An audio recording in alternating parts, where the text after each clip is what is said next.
Hola, timid investors. I know you like a deal on airfare because you like to save money in general. Since this isn't just a finance channel, it's also a travel channel, it makes sense to show you different ways we have saved money by finding cheap flights, including cheap international flights. If you are new here, this is Tara from the channel She Saves, He Invests, They Travel, bringing to you personal finance stories and travel tips that work for ordinary people. We travel a lot. It would be financially silly to overspend on airfare, so we're going to show you some ways we save thousands of dollars each year on flights. Some of these tricks are going to surprise you, especially what you can do with website number 4. And if you stay into the end, there might be a bonus. Okay, let's get started.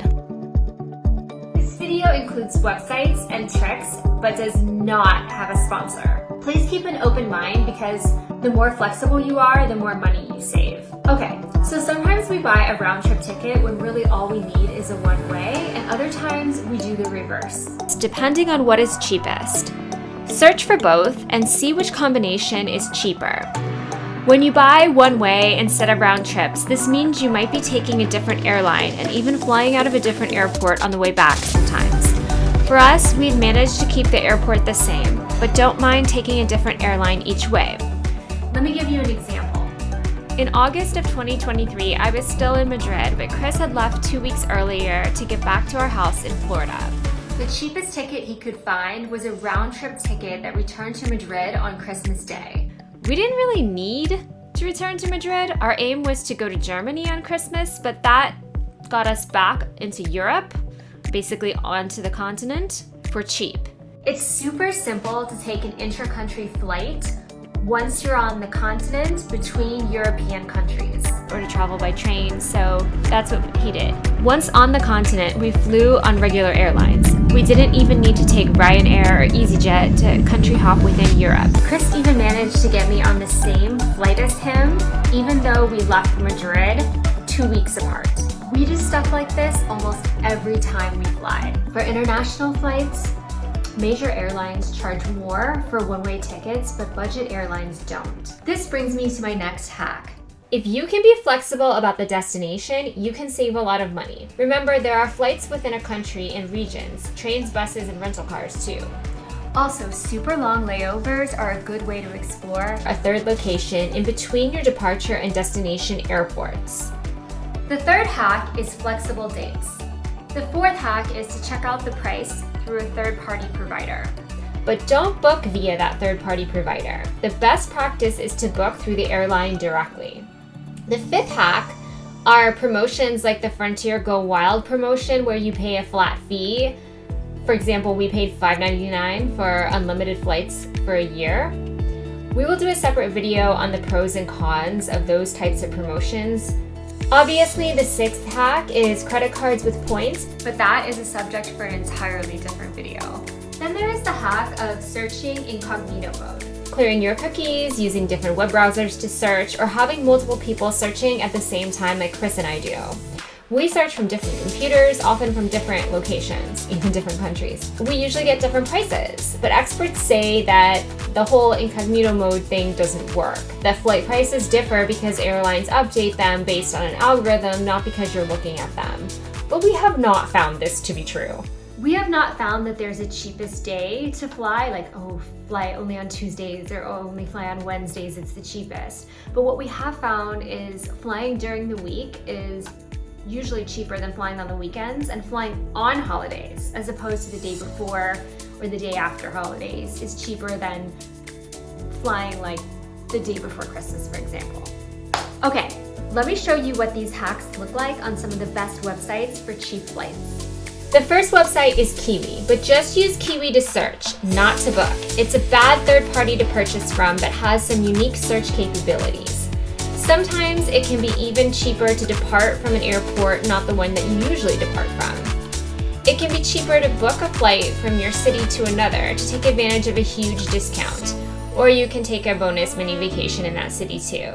Kiwi.com allows you to search from an entire continent to an entire another continent. Let me show you an example. Go to Kiwi.com and in the From field, type in North America And in the To field, type in Europe, and you can add flexible dates to search for the best deals if your dates are flexible. In the departure and return fields, I type in anytime. So in this example, I'm just going to click on one of these deals. It's not necessarily the best deal. But remember, make sure to book directly on the airline's website. We found an unbelievable deal from Orlando to Paris round trip for $250 for 2 people in 2018, and we made the mistake of booking via Kiwi. The flight left 4 hours early. I didn't even know that was possible. Norwegian Air notified all the customers who booked directly through them well in advance. Kiwi did not notify those who booked through them. We missed our flight and Kiwi would not reimburse us. Norwegian Air, however, got us on a red-eyed flight to Oslo without any extra cost. The lesson here is to always book directly, even if it's a little bit more expensive. And all you need to worry about is getting on the correct continent, because intracontinental and intra-country, aka internal flights, are cheap. And if it's Europe, you can take trains and buses once you're on the continent. We eventually made it to Paris. Another good website to use is Skiplagged. It can pull up hidden city fares, which are tickets for flights that have a layover where you want to actually end your journey, or an extra city you might want to explore during an extra long layover. The only reason you would do this is because sometimes these tickets can actually be cheaper than a non-stop flight to your destination. Essentially, you buy a ticket from airport A to airport C with a layover at airport B, but you just get off at airport B. And you just don't do the flight from airport B to C. The Skiplagged flight website makes it easy for you to find these types of tickets. So go to skiplagged.com and enter your departure and arrival airports and your dates. It can also combine flights from different airlines too, to give you the cheapest combination. Remember the hack about super long layovers to explore an additional destination? You can look for long layovers using this site too. This site isn't perfect because it can give you some crazy combinations that are not useful to you, for example, because they have too many stopovers, maybe. So just think of it as another tool in your toolbox. You're gonna have to play around a little bit. The third website is ITA Matrix. It's a free advanced tool, but it's pretty robust with hundreds of functions, so some people might feel intimidated or overwhelmed when using it. The main search page has options for searching for one-way, round-trip, and multi-city flights. You can also search for nearby cities in the departure and destination fields. The site offers a lot of filters, such as preferred times, number of travelers and stops, type of cabin, etc. If you turn on the advanced controls, there are even more options.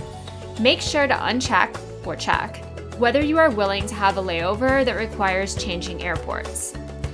Remember, if the layover is more than a day, it might not matter that you have to go to a different airport for the next flight.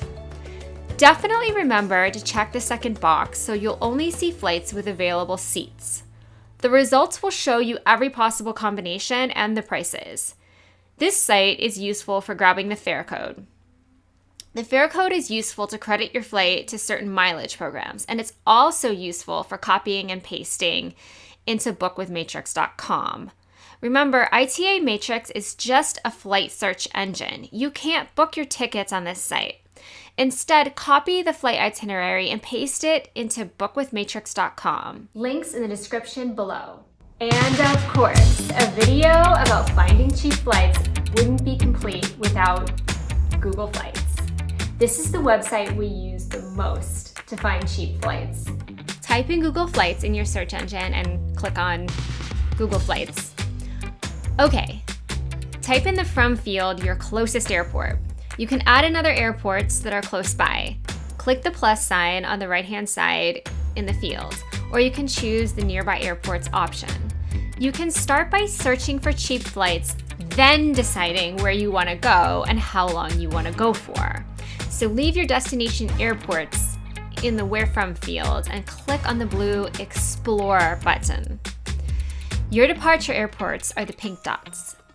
The map's blue dots give you prices from those departure airports. Once you've figured out where you want to go, you can get more specific by time of year and length of stay. Go over to the left drop-down field calendar icon under flexible dates. You can pick a weekend, week, or 2 weeks in any particular month. This is the site we use the most to book 2 separate one-way tickets, sometimes even with different airlines. In the Explore tab, with the same departure airports, look at the round-trip price for any particular city, like, I don't know, Austin for example, and go to the one-way tab and see if the price is less than half. You might find a cheaper flight on the way back too. Look at the date grid or calendar. Type in departure and destination and pick dates. Click search, then click on the date grid in the right-hand corner. It gives you a grid of how you can change and adjust your itinerary and timeline to save money. Another trick is to go to the 9 square dots by your icon in the upper right of the browser. Scroll down to the Chrome Web Store, type in Travel Arrow, download it. It will pop up in a white box on the right. Click or unclick the sites you want to compare.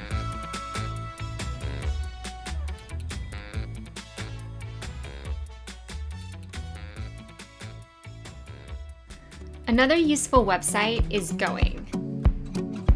Formerly known as Scott's Cheap Flights, Going is actually a newsletter that sends out deals on flights as they come up, but personalized to your airports.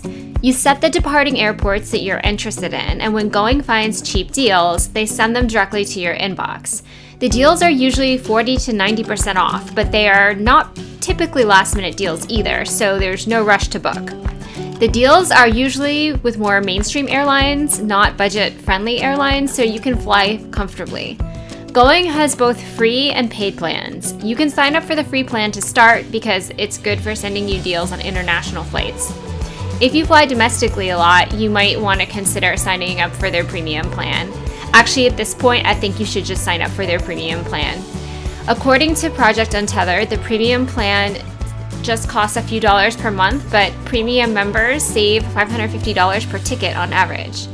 Going focuses only on flights that leave from the US. So, sorry for the rest of the world. Notice you need to be flexible on the location or wait until a deal for your location comes up because Going will send you deals to a variety of places from your selected destination airports at different times during the year.